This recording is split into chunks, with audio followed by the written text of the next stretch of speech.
નમસ્કાર મારા વહાલા વિદ્યાર્થી મિત્રો, મેથ્સ એન્ડ ઇંગ્લિશ યુટ્યુબ ચેનલમાં આપ સૌનું હાર્દિક સ્વાગત છે. મારા વહાલા બાળકો, હજી સુધી તમે આપણી યુટ્યુબ ચેનલ મેથ્સ એન્ડ ઇંગ્લિશને સબસ્ક્રાઇબ ના કરી હોય તો જલ્દીથી જ સબસ્ક્રાઇબ કરો અને વિડીયોને લાઇક કરવાનું ભૂલશો નહીં.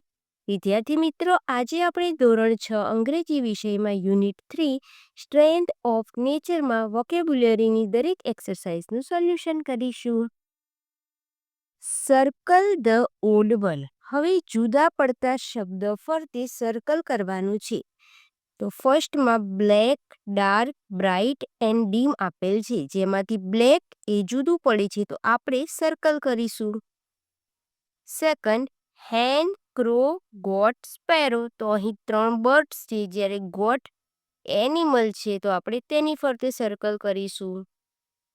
3, સ્નેક, સ્પેરો, ડવ, ક્રેન. તો અહીં સ્નેક એટલે સાફ થાય છે, બીજા પક્ષી છે તો આપણે અહીં સર્કલ કરીશું. 4, એન્ટ, માઉસ, સ્ક્વિરલ, લિઝર્ડ. તો હવે અહીં લિઝર્ડ સિવાયના દરેક એક સમાન છે તો અહીં આપણે લિઝર્ડ પર સર્કલ કરીશું. 5, કાઉ, શીપ, બફેલો, પીકોક. તો અહીં પીકોક અલગ પડે છે, કાઉ, શીપ એન્ડ બફેલો તે એનિમલ છે. Next, અનસ્ક્રેમ્બલ the letters. હવે અહીં આડા અવળા લેટર્સ આપેલા છે જેની આપણે ગોઠવણી કરવાની છે. તો અહીં આપણને એક ઉદાહરણ આપેલ છે જેમાં EROHS છે તો તેનું હોર્સ બનાવેલ છે, તે જ પ્રમાણે OGD જેનું બનશે ડોગ. 2, EESHP. તો અહીં બનશે શીપ.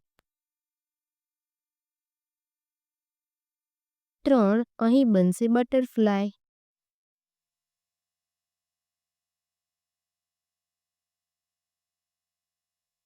4, અહીં બનશે ક્રો. 5, અહીં બનશે fish.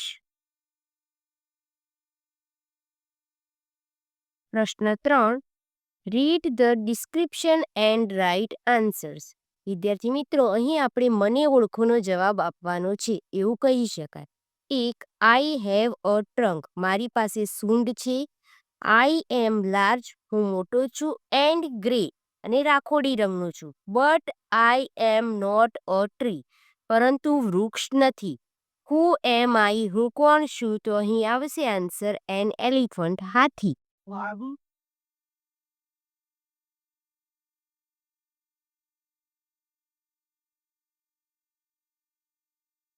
Number 2, I have a long નેક. મારી પાસે લાંબુ ગળું છે એટલે કે ગરદન છે. I have patches on my body. મારા શરીર પર પેચીસ છે. I can eat my food from tall tree. હું ઊંચા વૃક્ષ પરથી ખોરાક મેળવી શકું છું. હુ એમ આઈ. હું કોણ છું? તો giraffe.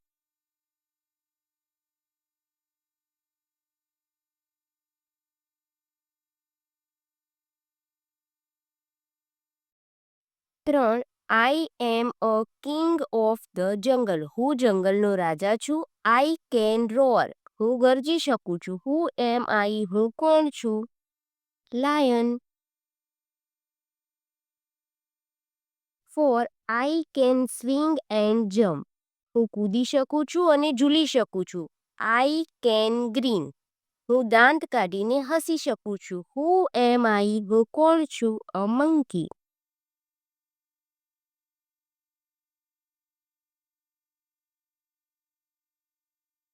5, I have a hump on my back. મારા શરીર પર કુહા છે. I can walk in the desert. હું રણમાં ચાલી શકું છું. હુ એમ આઈ. હું કોણ છું? અ કેમલ.